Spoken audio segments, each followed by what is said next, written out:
19平的楼中楼老屋是原屋主要进行翻修，建物因坐落于临近山区的位置，因而常年潮湿难耐，加上格局不佳，导致空间阴郁狭小。屋主还想要一个独立工作区，要怎么规划呢？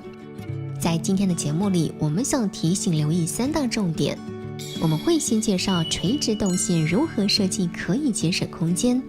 再来则看到用原木家具达到完整空间机能、调节湿度的作用，实践风格美学的做法。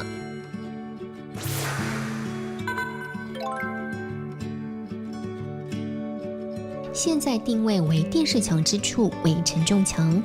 以红砖裸露的方式增加独特的风韵，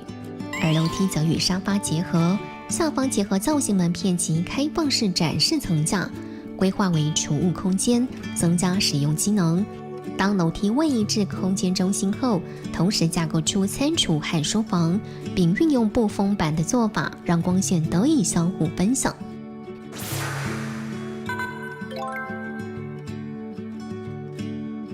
原木家具本身具有调节湿度的作用，因临近山边，选用原木定制家具可减少室内建材的耗损，延长使用寿命。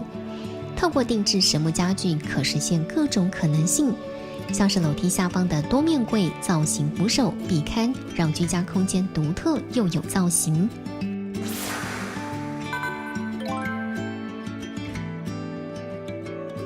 善用颜色的力量阐述风格美学，玄关采用深色造型柜体，